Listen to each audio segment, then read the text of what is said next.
All right, Darius Garland, he hurt his big toe, and he got surgery, successful surgery, so they didn't have to lop the thing off. Yes. He hurt his great toe. Well, I don't want to get bogged down in the minutia that I've never heard of the term great toe before in my life. I've only heard big toe. I've never heard great toe. Just telling you what the press release said. Somebody tweeted at me that they've heard of this little piggy has gone to market, but they've never called it a great toe, and I never have either. But you know what? The doctor did, so okay, fine. It's a great toe. He hurt his big toe. He got surgery on the big toe. He's going to be out 5 months, right? Well, there was a discrepancy about that. There's a discrepancy. There have been two different timeline horizons, as Andrew Berry would say. Two different timeline horizons. We had shared. thought partners coming together with the doctors, the training staff, and the people who run the franchise. The fortunate thing is there was thought symmetry that was entrenched in some of those discussions. So I'm not laughing at his injury. I'm laughing at the wording there. So go ahead. Go ahead. Yeah. So very vague. Like normally when, especially at the end of the year, there's no competitive advantage anymore. It's not like there's any basketball to be played. I think there was a thought that the Cavs were holding back on some of the medicals just because they might have thought, hey, we don't want Indiana to know what's going on in this and Miami to know about what's going on in this. Be that as it may, remember, all that discussion led to some of the biggest voices in sports, Stephen A. Smith and others, Justin Termini, who we had here locally, who was tough talking Termini, talking about guys that have been beheaded and still played in playoff games somehow. Yeah. That all came back to Darius is the biggest wuss of all time because of the toe and not being able to play in the second round of the playoffs. That's literally what people were saying, all because of the vagueness on the injury stuff. They remember the Cavs called it day-to-day. And then eventually Darius, I thought, and we talked about it, and he didn't play well, but we're like, he gutted it out. He heard that criticism. Yeah. You couldn't go 5 seconds without somebody lobbing something at him. And so he played in those final two games. And he was wearing specialty, we called it clown shoes, and he was falling over. Yeah, because he wore the big clown shoes, and then it literally fell as he was crossing the timeline. He fell over and nearly got the ball stolen. I think they had to use a timeout if I'm not. Maybe he was able to pick back up his dribble. And I forget. Was without the NBA Finals logos. He wasn't tripping on the stickers or any of them that were superimposed onto the court. At this pace, I don't know if he's going to be able to trip over any NBA final stickers, but that's for a different conversation. I'm glad we're on. At least I was on the right side of history here. I'm relieved. I'm not glad because I'm not glad that he's injured. He was clearly injured. I'm relieved. Well, because we had said it. I go, it's hard for you if there's guys on the inside. There was nobody on the inside saying that this guy, he could go. Like, I ain't gonna lie to you guys. The whole Jed Wills thing, there were plenty of people who were like, he can go. He can go. There were plenty of people in the building. So it was a lot easier to go, yeah, he's not doing what's necessary to be able to come back and play. I know it's a different sport. No, it's a different league, different mindset, different lifestyle, whatever. But there was plenty of guys going, yeah, he can go. And so it frustrated you. There was nobody. You were doing the broadcast before and after the games. There was nobody saying that he could go. There was plenty of people saying this is a re-aggravation. This is something he's been bothered with. And if he can't go, he can't go. He's going to do his best to go, but I wouldn't be surprised if he can't go. Darius Garland, he said it himself. He was going to try to go for game 2. You remember he said that to Jared Greenberg. It's a ugly thing to look at in real time because you need your player back. And in the end, it didn't even matter because it ended up being a gentleman's sweep in so many ways. So it's frustrating to see all this happen. And now that he's going to be out for an extended period of time, I mean, I'm sure we'll get into the trade talk, but there is a revisionist history to go along with where we do have a compilation. Mitch was able to put it together. Stephen A., Justin Termini, Richard Jefferson on the Garland injury. A toe injury is significant, can be very painful. I understand that. You got to be damn near crippled if you can't play. You got to find a way to get out there. I mean, damn, you got all off season to heal. Somehow, some way. I mean, you're on the brink of elimination. I mean, you got to get out there. Limp your ass out there no matter which way you got to do it. You know, Kevin McHale did play an entire postseason with a broken foot when he already had 3 championships. And Darius Garland's got a sprained toe. Is there a reason he can't throw a uniform on and do something like that? I won't even say he's got to go out there and play 10 10 minutes, 20 minutes, etc. How about throwing a uniform on and taking a free throw at the end of the game if your team needs you in a spot like that? When you start looking at how they're going to defend, whether it's, Darius Garland, when you're pointing out you got your ankle tweaked, which I don't ever question injuries. None of us do. Yeah, totally. But if your ankle's tweaked and you're down 0-1 at home and you looking right and you're like, wait, he not going to play? All of us can't not play. Somebody got to go. Somebody's got to help this out. We down 0-1. If that's not your mentality that I'm going to push through this, or somebody has to. So apparently he was damn near crippled, quote unquote. Right? That was the quickest anybody has ever gone from, I will never talk about injuries, in the same sentence. I don't understand why they're not playing with the injuries. Audio courtesy ESPN, our show, and Richard Jefferson's podcast. Road tripping. Yes, road tripping. Thank you. Go ahead. Literally tripping is what Darius Garland was doing when he was trying to play with the crippled toe. So there's a bunch of stuff here. First of all, the vagueness of the Cavs led to that compilation that you just heard. Had they have been specific at any point, if they had said, and you do see this from time to time, like Jaylen Brown with the Boston Celtics, we knew way back, I think in April, that he was dealing with meniscus, slight tear, that he could take the injections, he could try to play. That's a great point. And then it's whether or not it's going to heal on its own or he's going to have to go under the knife. That's something the Boston Celtics, as everybody knew, their opponents knew. Now, did the Knicks have did they have a competitive advantage playing against him, knowing that he had an injury? Did they go at him a little bit more? I mean, these guys have game film. They can kind of see the reaction of all that. So you're right about this, though. The vagueness hurts him. And I would even say this in the press release that came out yesterday. There still is no specifics. Like, I had to ask around to a bunch of people. And as you know, Kenny, you know a lot of people. You talk to a lot of people. I know a lot of podiatrists. I run in the podiatry community. Being dead serious, I was getting these texts yesterday. And look, nobody has the chart in front of them. Nobody has the X-ray. Nobody has any of that stuff in front of them. But they were all saying the same thing, which is, well, it depends. If it's either this weird sesamoid bone in the small bone develops in the tendon, whatever. It's all whether or not that actually has been impacted. And if that's impacted, how that's going to be treated with his recovery. So it's not the end of the world. He's going to play basketball again. He's going to be fine. He's going to be Darius again.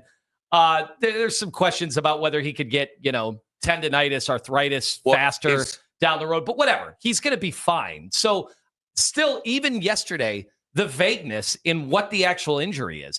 Notice, nobody has said turf toe. We heard it was like turf toe during the playoffs, but they never once said, hey, there is going to be a question about whether or not he needs surgery at the end of the year.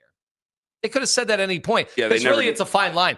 It's not like the injury, honestly, it's not like the injury is 100 times worse because he needs surgery. It's normally just a small, is it healing on its own? No, they waited a month. People are like, why didn't he have the surgery right afterwards? Well, he's waiting to see if it heals. That's normal. That's standard operating procedure on a lot of these types of injuries. So his pain was going to be the same either way. I mean, that is the one thing I saw yesterday when a bunch of people, and I thought rightfully so, like, don't you feel stupid now questioning, him, his mentality, his toughness? The reality is the injury, the pain threshold was probably the same either way, whether he needed surgery or not. Yep. But we all knew he was injured. That was the thing. I don't understand how anybody could have watched him play and not seen he clearly had an injury. Yes. Well, I think you're right about that. I have to ask, though, does he come back? You said same old Darius, right? Okay, does he come back as the same old Darius for us, or does he come back the same old Darius for somebody else? Because clearly there's conversation where he would be on the block. There's no official block yet because the season's still going on. The finals are still going on. But clearly he's on the block. I know that there's conversation about Kevin Durant going to San Antonio or going to Boston or whatever. I know that there's conversation all over the place. There's no official block yet, but once the finals are finally over, then it's going to be a block. He's definitely on the block. So what type of value because you were like, well, not anymore on Twitter. Is this takes him off the deck? Yeah. So I initially this takes him off the market here. Yeah, I initially thought so, just because there's going to be a flurry of activity going on with other trades. Remains to be seen if Giannis starts that domino or if it's just Kevin Durant and, the players from that level. Mm-hmm. But I thought when this happened, I'm like, maybe it allows the Cavs to take a step back. Other teams that might have been engaging potentially in those conversations take a step back and see, like, he's going to be fine. It's not like this is going to put a damper on his career trajectory or anything like that. But, do teams want to actively pursue just a guy when, there's always big buzz around a trade when a trade goes down with a fan base that is getting that player. And it's like, oh, you're not going to see him at the start of the year. Potentially. We still don't know. I mean, maybe he recovers even faster. What's the rush? If I'm Darius, I'm taking my good old time. I agree. But I agree. I guess in just listening to other people said, no, this is not going to derail his trade. So I guess hard for me to know. My snap judgment at the start was, well, he's probably not getting traded now. I heard otherwise. I mean, even Danny Cunningham was on on yesterday, and he said, the door is still open. I would have to imagine. So I said otherwise to you. I said, why does this have any sort of an impact on why he would or wouldn't get traded? I think that anybody's trading for him right now. If you're trading him, you're in a weird space with a potential deal. And this is why you got to think about this long and hard, other than, well, he's just a sissy and no. Whoever trades for him you're not just going to tank the thing out with Darius Garland. Whoever trades for him has playoff aspirations. However, you're the team that has finals aspirations, so you're trying to trade him away for these role players. That's why I'm thinking, boy, this is a very delicate thing that we have to pay attention to. Because, yeah, I will tell you, fit does matter more in the NBA than it does in a lot of other things. And I think it matters more than what I realize and what I wanted to realize here. But, again, you got to think about the team that's trading for him as well as the team that wants to trade him away or would want to trade him away in this scenario. Definitely wasn't myself out there. It wasn't pretty uncomfortable. It's like I'm there for the guys, but like I'm not there for the guys. I'm not 100%. That's what's making it pretty tough. I know what I was going through physically, so a lot of y'all don't know what I was going through physically. Y'all don't understand what I'm going through. So, I mean, everybody has their opinion. I'm going out there and playing basketball. Everybody have nicks and bruises around this time, so going out there to win a series. That's Darius Garland. I agree. I got to tell you, I thought that was a great point you made. If they would have just been, here's the issue. He will probably require surgery at the end of the year. I think people would have been a lot more open-minded about this. I mean, you got that clip, that 1 minute clip of Stephen A., Justin Termini, Richard Jefferson shooting their mouths off. That's I can't say it's embarrassing. They didn't know. So you put people in a bad spot. I mean, say what you will about any of those three guys. They all carry a lot of weight and they all carry a lot of influence about how Cavs fans feel about Darius Garland, how the NBA feels about Darius Garland. We brought this up yesterday. It's the term. I said outside of a pinky, a toe just to the common person is like, oh yeah, what's the big deal? Which is funny because you would think a world-class athlete, a toe is pretty damn important. Like if you really think about how a player moves, jumps, anything you run on is going to be important. Yeah. Anything you run on, and anything that limits your movement is going to be an important I think thing. you're giving people a lot of credit here because most people stub their toe and go, oh, I get through that, right? And you might hobble for a couple hours. But the funny thing is, and Daryl said the same thing. He had a stub toe once. Funny thing is, I've told people, and I've gotten made fun of for it. I'm like, a stub toe was one of the worst. I was on crutches for 2 days in Jacksonville, Florida, because I stubbed my toe. Yeah, but they don't think of you as a tough guy. I know. Nor should they. They don't. Nor should they. Well, they don't think of Darius Garland as a tough guy either. I also, while I was lugging around camera equipment, I didn't needed to jump and Euro step and be able to defensively. Planting wasn't a thing for you. And I still was on crutches. So, why would people not think that a toe would be? Plus, we watched him. Now, if you want to argue that, hey, other guys could have played through it better, bigger, tougher, mean guys. Kevin McHale broke this and that. Robert Parrish. See, I feel differently about that. I feel that bigger, stronger, faster guys, or maybe not faster, he's very fast, but bigger and stronger guys are able to play through that sort of thing. He is 6'2". He is small. He's thin. He's a thin guy. And so, yeah, I think that it's definitely within the last 5 years of his career that people know, like, hey, if you get physical with him, like, he's going to miss games.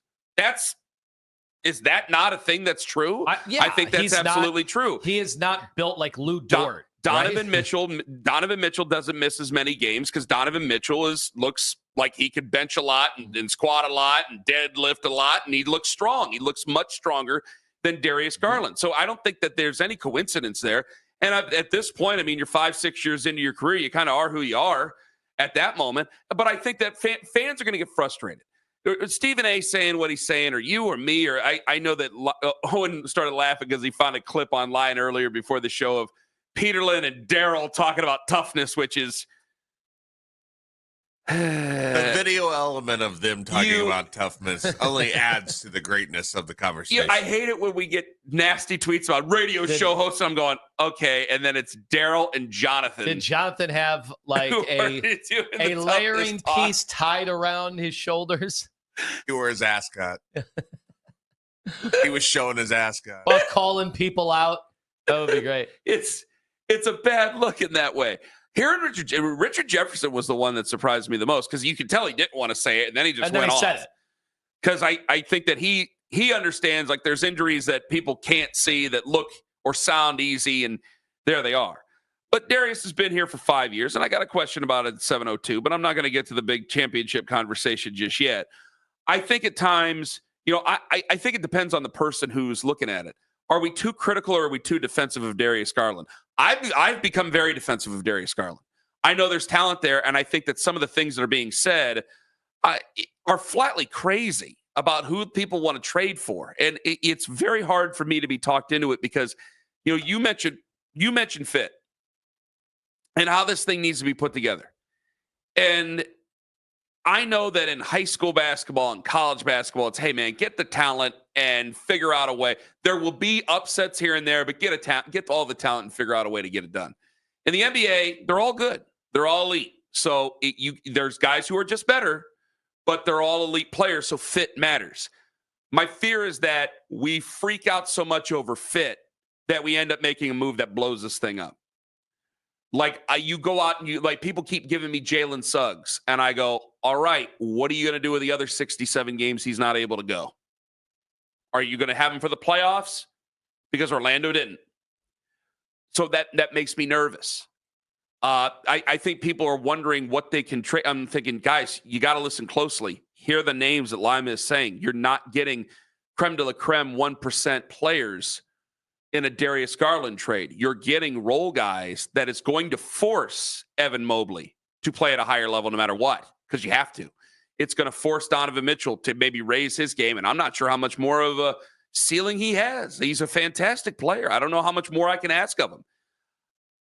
It's going to at least do that at the beginning. You want this all to gel by the time the playoffs start. So if you're going to make a move, yeah, and we can always talk about the second apron deadline, but yeah, if you're going to make a move, the move is now to get that all figured out. Well, for a team that's constantly trading for him, you want him to be available for you in the postseason, because this is a weird thing where both teams, I think, trading for him would think that, or trading with him would feel like they're a playoff team and can make a deep run. Do you remember? I'm sorry to put you on the spot. Fine. When we traded for Odell Beckham, what was the trade? Was it just the draft pick? We traded a first-round pick. We traded Jabril Peppers. Okay, so went to the Giants as well. When you make trades in other sports, there's probably was later round too. Yeah, when you make a trade in baseball, when you make a trade in the NFL, you're not really thinking, oh, the risk of this first-round pick. It might, like Odell. Odell is Odell. No, he unfortunately was not Odell when we got him, but there was excitement because, hey, we're landing this player that has all these amazing skills.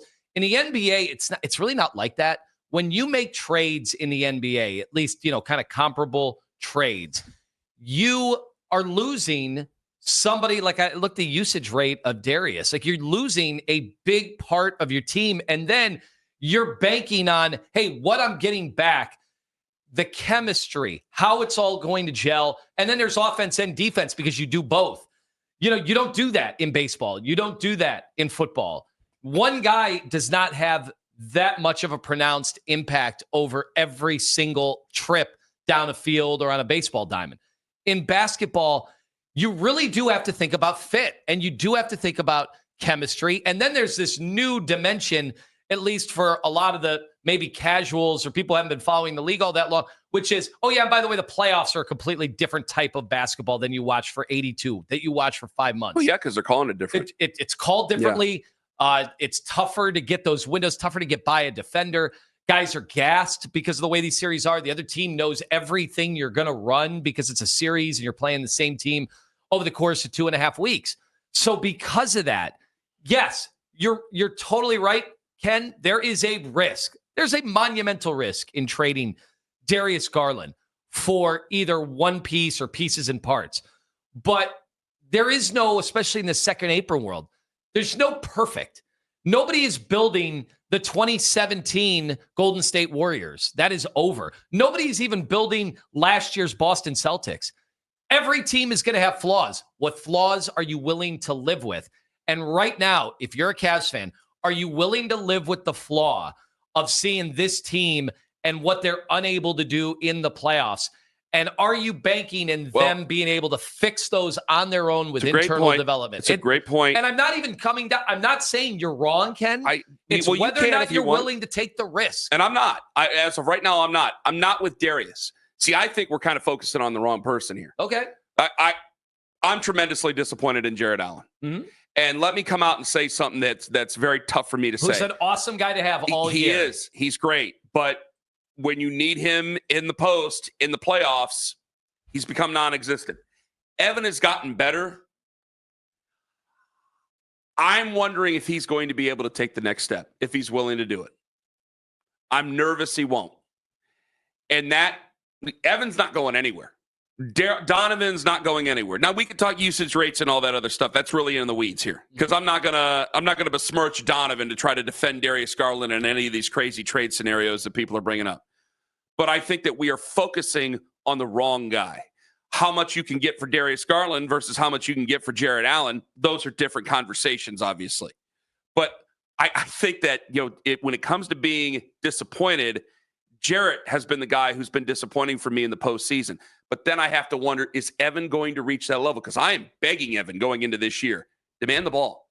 Demand the ball. We saw where you are coming along. We saw where the dominant force could be in the postseason this last year. You can do this. You need an entire year to get ready for it in the postseason. Again, you can be that guy. Is he willing to demand it? Is he willing to make the team his team? Is he willing to do that? It's going to be a question I have to ask Tim Bontemps at 7:20.